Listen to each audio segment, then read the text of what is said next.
welcome everybody to Deep Conversations. You know who I am, and I have the pleasure of being here to talk with Erica Jones. She does many different things. She's a dope artist. And again, like we just kind of talked a little bit off camera, she is a rapper, and we're going to get into all of that. But when now that we started, I want you to take us through your journey of when you got started drawing and painting. Well, drawing and painting has always kind of been one of those things that have stuck with me. You know, I feel like when you're in grade school, real young, you know, they encourage those arts, but it's like as we age, you know, people kind of like separate themselves or kind of grow out of it. I didn't really grow out of it. It became something I was always continuing to do. Because, you know, everybody's like, oh, you're pretty good at that, you know, or whatever. So it was just like, yeah. So it was just kind of the thing I stuck with subconsciously, I guess. I didn't really think much about it until I got to high school. Yeah. That's when you got to high school, it's like they started establishing what career path you wanted to take. Yeah. And things you wanted to take. And for a minute, I was like, I don't know what I want to do. Like, I had no idea. Yeah. I thought about it. I'm like, you draw and paint all day. Like, this is it. It was like a click. It just clicked in a moment. Like, this is what I want to do. So that's when it really became the focus. So I entered high school, and but I say, like, I feel like my style and skill didn't really get honed until college. What college did you go to? I went to Cecil College, and I did attend the Maryland Institute College of Art for a semester. Okay. So we just had that event down there at the library, and I noticed you were doing a lot of paintings with of Black females. So talk about how or your vision of how all of that came about with those paintings. I guess I had been reflecting on, especially last year with the George Floyd riots, and then I know a lot of the different murders and things of Black women that weren't really getting talked about, or they were getting, it was very performative, like Breonna Taylor, like they turned her into a meme or something, like, yeah.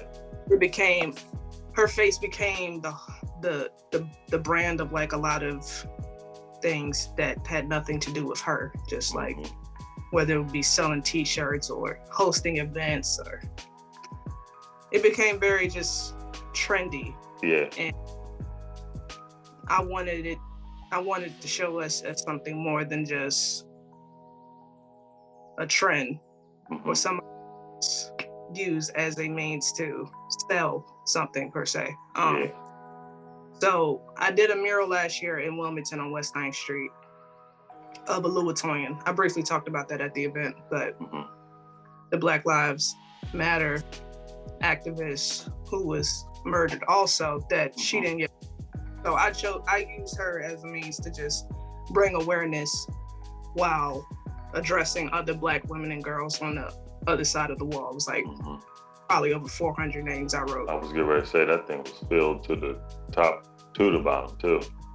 Yeah, I just felt it was only right to do so. But I started thinking about, just history. I've been big on like history as far as like different like Black actresses. Art. Most people don't talk about, because well, in middle school I was watching those 70s Blaxploitation films and things. That's what I was into, Man, now everybody talking about whoever was hot at the time. I'm just like, well, I'm gonna watch these films. Yeah. TV One was very integral in shaping that. So I got to witness all of that, and then I became intrigued myself. But these beautiful Black women, nobody's talking about. And I think mainly because nobody really knows. You know what I'm saying? Yeah. I don't think it's as a means of like, forget these women, but I just felt like bringing awareness. That's what I try to do, just bring awareness to different people and different things. Like, hey, did you know about this? Or take a look at this. Because I love the attention and praise that Black actresses today are getting now. Like, yeah, Neil, Regina Hall, people like that. Issa Rae, she's doing her thing, and so many more. So I was just like, let me highlight the women that kind of paved the way. So yeah, what's been my focus for that? It's funny because I did an interview not too long ago with Thea. I don't know if you remember her TV show, but she was one of the first. She was actually the first Black woman to have a syndicated sitcom, and she was telling me how all the different things she had to go through just to get that show because she was a woman and a Black woman at that. So it kind of she was saying she always it always kind of made her a little upset. You know what I mean? That she had to go through. She would be around the guys and all that, and how easy it was for them to just kind of get through, and how the things that she had to go through just to get a show. You know what I mean? And it was kind of enlightening. The same thing that you're talking about, that they don't get that much acknowledgement that they should. Right. Definitely. I need to go back and watch that, matter of fact. Yeah. Go ahead. Oh, I was just going to touch on that. Not only like the trials and tribulations she had to go through to get that, but just also fighting to create a narrative that is not rooted in struggle. Also, because I remember Diane Carroll had her sitcom Julia running like late 60s, early 70s, where she was a nurse, and I watched it on YouTube, and I was just like, it was refreshing to see, because we're used to the living in the projects, rundown. Yeah, and and you was always the help, I guess you could say. Yes. Yeah. So, and I mean, I kind of see why they didn't keep it running. They didn't. I mean, I know. Yeah. It's very disheartening too, when even us as a people see it as unrealistic. A lot. That's not real. I mean, it's just like, you can do this. I know. Yeah. But it goes to show you the trauma that Black people have went through for so long, that they don't see themselves as as anything. It's just the idea that they have that it can't happen for them. Right. Exactly. Can you describe a real life situation that inspired you to, I guess, put Black women at the forefront of your art?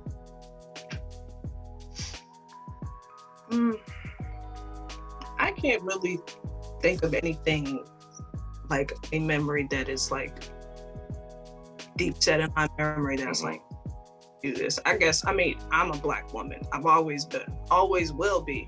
And I feel like, representation is important. So I feel like that's my duty to let that be shown and be known, because even nowadays, where it seems like we can't get ahead, I'm like, there was people doing it too, regardless of how they struggled, like I said, with the Black women I portrayed, and even like though they were larger figures, like think about like Cicely Tyson and things like that, they weren't getting what they deserved. I think, if I remember correctly, Tyler Perry gave her the largest amount of money she's ever made doing one movie when she appeared in, I can't remember, I don't know if it was Medea's Family Reunion. I think that's what it was. And she was in her 80s. That's something too. Yeah. Yeah. But I'm reading in her autobiography that when she did Sounder, I guess in the movie, when she played the mother and the wife, the son referred to husband Paul Winfield as daddy. And I remember, I don't know if there was a meeting or an event of some sort, but a white man told her that he didn't realize that young Black kids called their fathers daddy because that's what history called him. And he didn't think that, he didn't see that as a realistic thing for us as Black people. That's deep too. And that was like me too. So I'm just like, wow, I have uncles who were born in the late 60s, early 70s, and I'm just like, you don't think that's realistic. And, you know, they had both parents in the household, a loving family at that, a solid family structure. So I'm just like, my uncles aren't old, so I'm just like, I know. And a lot of stuff hasn't. My parents, they were born in the late 50s. So, so it was, you growing up in that kind of stuff, and we've had conversations of things that they went through. And my mom, they said, it was like, it wasn't that long ago, we were in the times where you couldn't get on buses with them. You know what I mean? And that to me is just, because it's not that long ago, but that to me is just, it's crazy. You know what I mean? It's just, and everything that they had to go through, and the movements and all that stuff that everybody had to fight for, it's kind of seeing the way it is now. It's kind of, it trips me out. I feel like I always say that I feel like I should have grown up in a different era. Mm-hmm. You know what I mean? Because it just, I never got into my own history until after high school. They didn't teach me anything. I mean, the schools didn't teach me anything of stuff that I had to learn. I had to learn it on my own, but it has opened my eyes of, reading and researching things. There's just so much stuff that's just, hidden, and it's crazy. I agree. Yeah, it's taken a lot of just research and unlearning, just getting to your roots just to, replant the seed and blossom into something great. Mm-hmm. Now, what is your artistic outlook on life? My artistic outlook. Can you expound on that a little bit? Like, what do you mean? All right. Okay. When you paint and you have a vision of, what you want to picture to look like. What's your artistic vision of what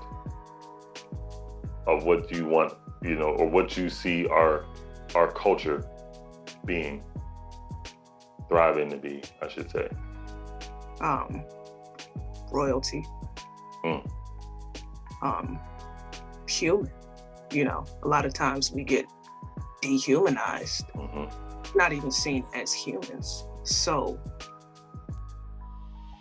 I try to paint that light, with a little extra something, because there's always been something special about us that people have taken bit by bit, and pretending they came up with it.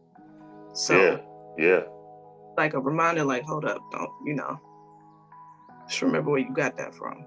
Exactly. Yeah, it's everything. Yeah, it's when you look back on it's everything they've been taking pieces and pieces. Now, what's the best piece of advice that you've ever been given?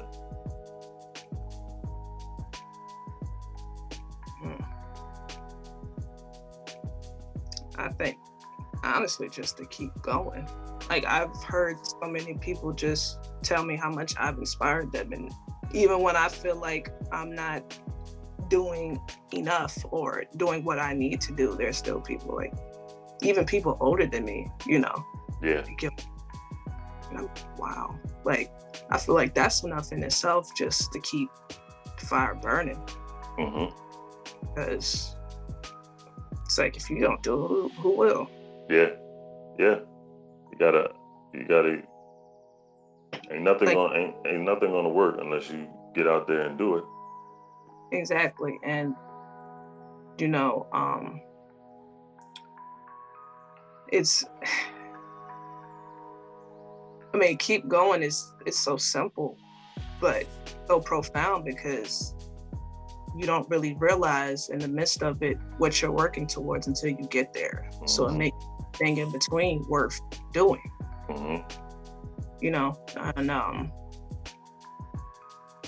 And I look back on things that stressed me to high heavens, or the ROI was not worth it until I was shown otherwise. Because for me, I don't like feeling like I gave up or quit on something. Yeah. Yep. So even if I feel like I'm at my wit's end, I'm like, just finish out. And then I get there and I'm like, yeah, I know. It was, I'm like, okay. And that inspires me to keep going, because I could have stopped where I was and never found it. Yeah. But each road leads to another. Like, yeah, it does. I'm here now. I could imagine if I stopped like 3 years ago. Oh my God. I know. We went this conversation. I know. It's funny, because when we set out on something to do, we only see the top of the victory. We only see that, and we kind of, I don't know if we just cover it up and we're not paying attention, but everything in between is all the obstacles you got to go through, all the different losses you're gonna take. You know what I mean? And nobody sees that. So when they get to those things, then they kind of quit and bow out. Like it sounds like good in theory. Like, oh yeah, you told me all I gotta do is this, that, and the third. And it's just like, yeah, but what if something happens here? Then you gotta think on your feet, move this way. Yep. You only know about moving this way, but they tell you how to move this way, or how to get around that, or get over. Because the only way, to get to something is to get through it. Like, yep, that's experience. Yep, that's the only way you're gonna get through some stuff. It's just experience. You can't. That's the only way to be. Has your vision of your art changed over time? Yeah, I would say so. I think so. I think I've always been into, like I said, the ones that came before us, the pioneers and things like that. I've always been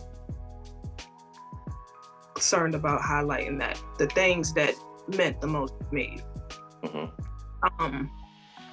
Now I'm a bit more intentional about it, I guess more intentional in a way of about what I'm trying to portray, instead of just painting an image. So I could just paint an image of Michael Jackson. It's just like, oh man, I love that guy. He's great. Yeah. But I know what else is there behind it, Like the women I portrayed at the show, at Vonetta McGee, Nichelle Nichols, Pam Grier, and Rosalind Cash.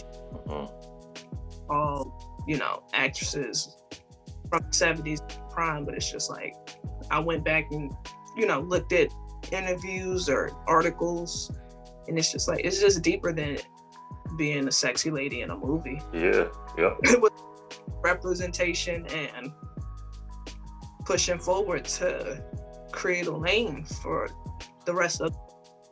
Yeah, I was just getting ready to say, I couldn't imagine the pressure, that they had on them.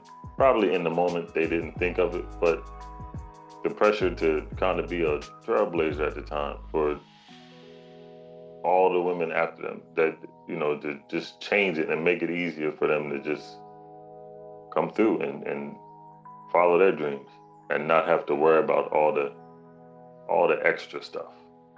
Right. That comes with that stuff. What's your dream project? My dream. No, it's not something I really thought about. I think about like things I want to do in the future, but like my just project. I do want to do a large scale mural.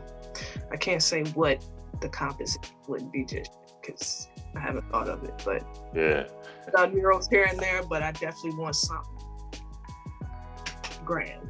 Big, yeah. Yeah, that'd definitely be ideal for me, I think. Now, what was the? I seen you did the big portrait for. Was it? It was Lowe's.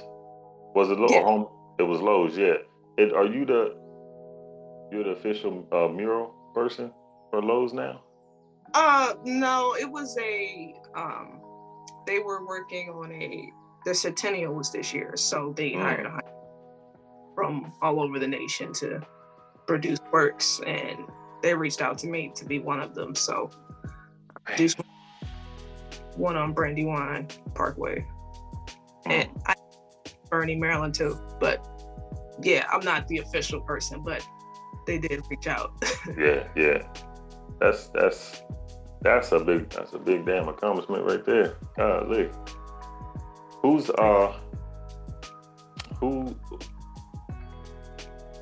is some of your biggest influences in your art, in your artwork? Ernie Barnes.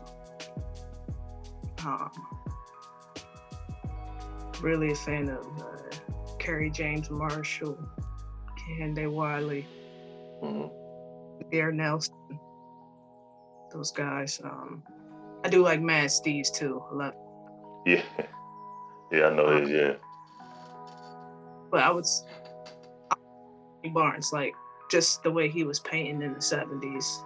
It was just the fact that I think he was playing professional football and just decided to retire and go paint, and was those amazing works. And he created the work for Marvin Gaye's "I Want You" album that ultimately ended up being on the Good Times intro. Yeah, it was. Yep. And the credits, amazing. Like just all of his works is just. That's always inspired me for sure, especially with me watching those shows when I was younger, and just seeing those paintings repeatedly showing up throughout the series. It's like, I want to do that. Yeah. Yeah. Now, I'm gonna come back to some art, but I do want to jump over to, I guess it is art. Rap. Yeah. Because because when I met you at the library, your demeanor was so like extremely humble. So when I was doing my research and I clicked on a video with that you did with Big Pun's son. Yes.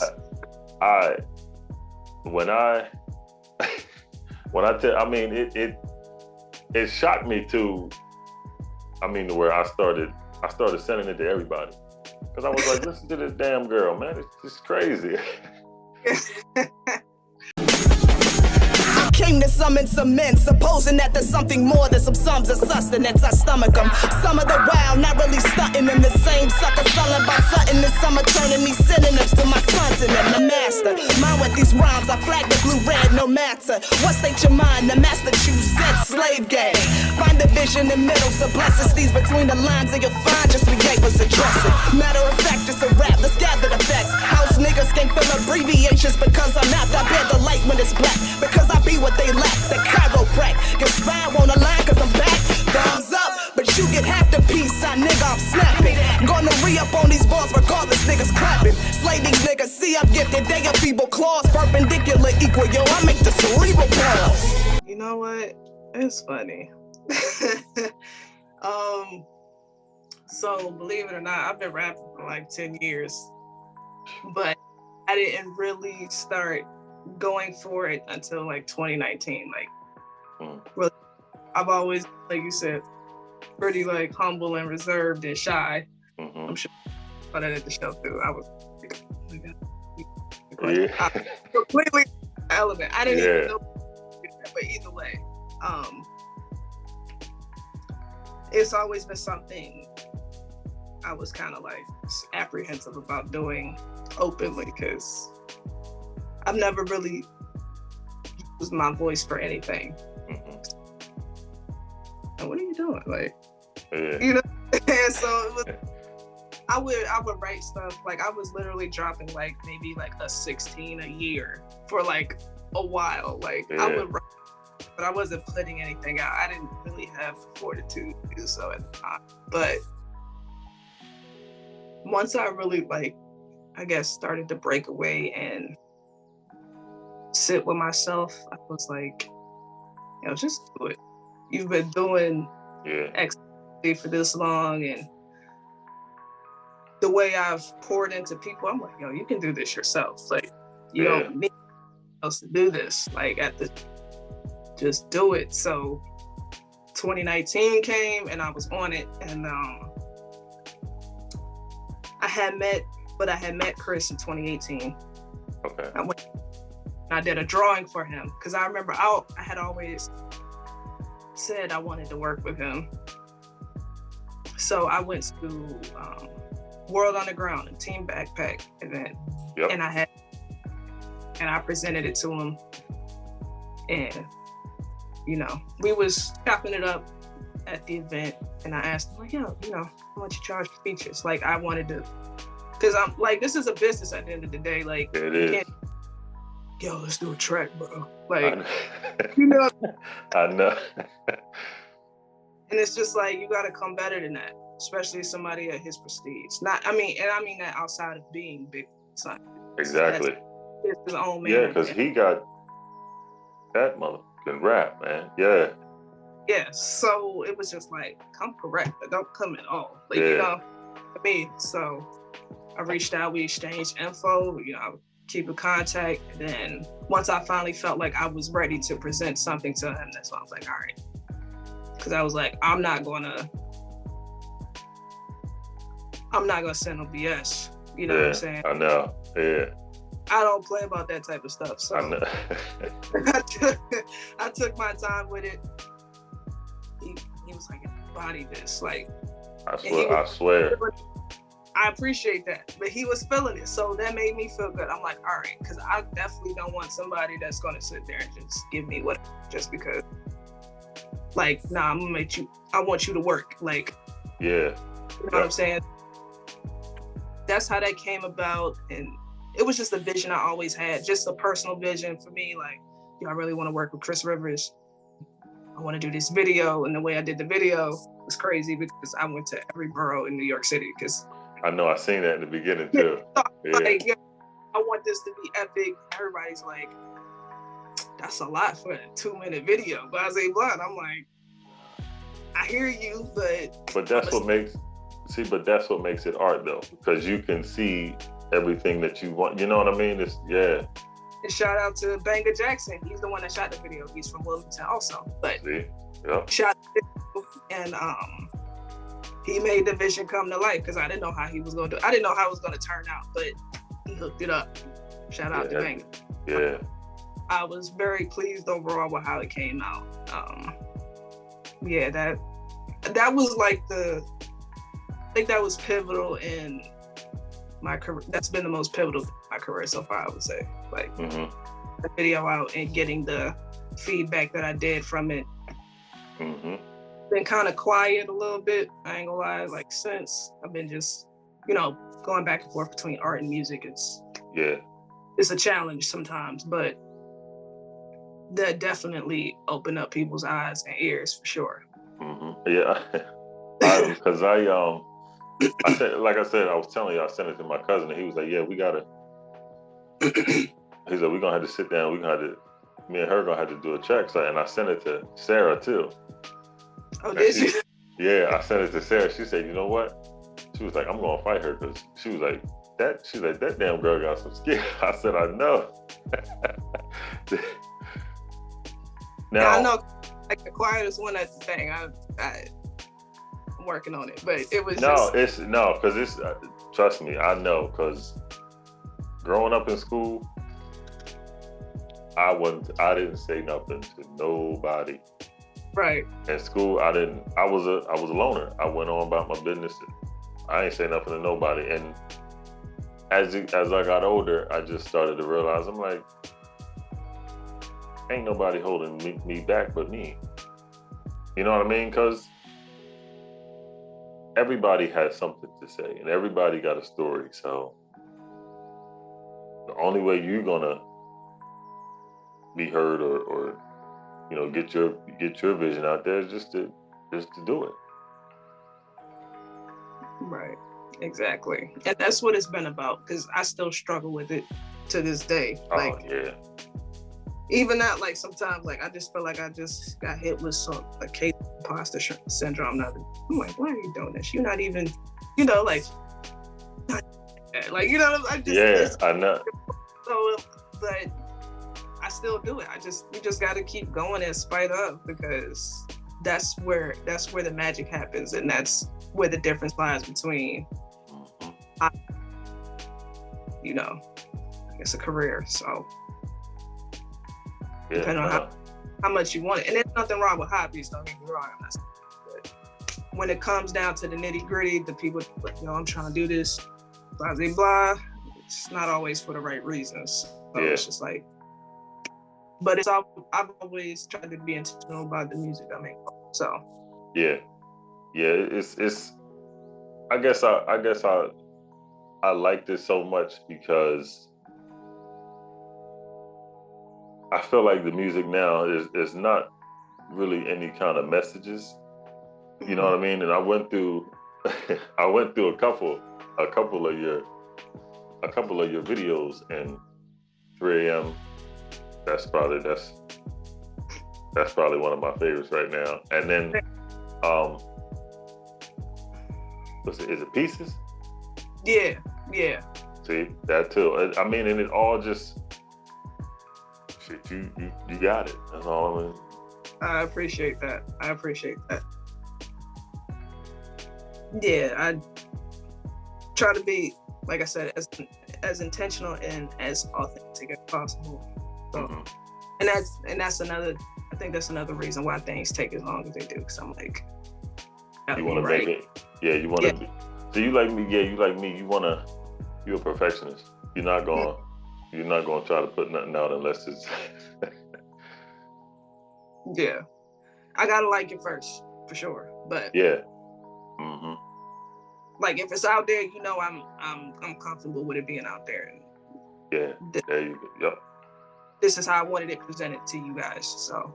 And the next question I had, you kind of just answered it, because I wanted to know, with your art and your music, if you intend for people to, I guess, feel it how you see it. You know what I'm saying? I would say so, yes. The music, it's funny because the music has been very therapeutic. Like, we don't use our voices often, or haven't in the past. So the things I kept harbored, it's like they need to be released some sort of way. So I think that's why I am as aggressive as I am in my music, because that's my way of getting it out in a healthy manner. And just let you feel what I'm saying. So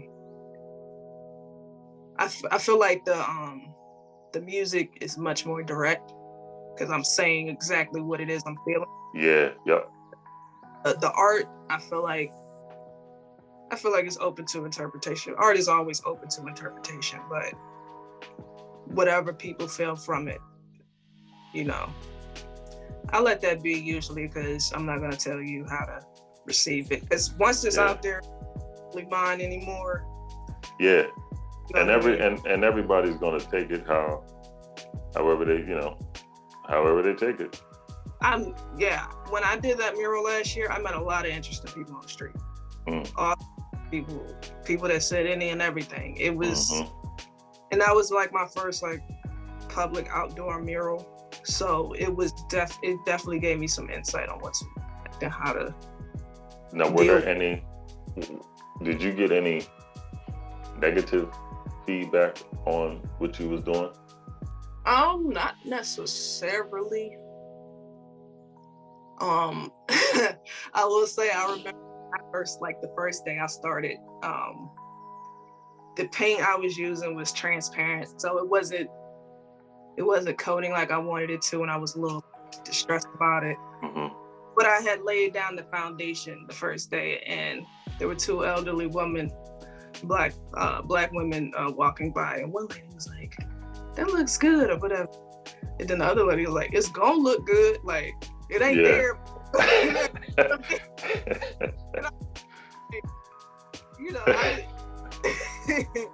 I'm not gonna argue with. No. It was just like, it's funny, like thinking about it, but I was just like, okay, Yeah. And I saw that lady because it took me a week to finish, but I saw that lady some days later. I think she gave me like a nod of approval. So yeah. It took you a week to finish that big mural? Yes. Jesus. Yeah, see, that's... 9-10 hour days straight just to, but and thankfully the weather was kind to me. I didn't have to really worry about rain and stuff like that. Yeah.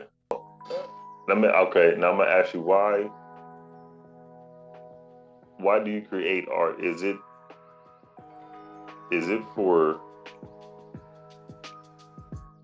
to fulfill, I guess, like an inner calling that you have? I think so. Yes. Yeah. I never really worded it that way, but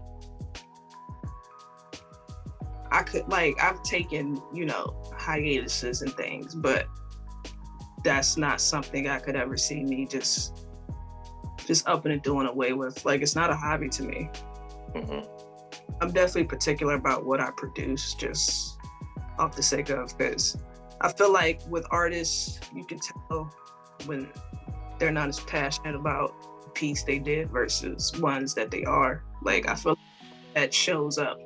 And I think when I speak, and when I do anything, I feel like that kind of is transparent in a way. So when I do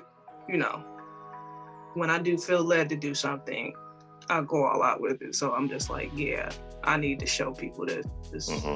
I feel like people need to know about this. Whether it's positive or negative, but either way, I try not to paint it too much in like a negative light. Like with ELizéOfficial, yes, her demise was unfortunate, and it was just sad, wicked. I didn't want you to look at her and see that. Like, I wanted you to see her as she was. Right, yeah, yep. So I'm all about the portraying. I don't mind giving it to people straight, but at the same time, but this is in spite of, this is who we are and what we are. So. Yep.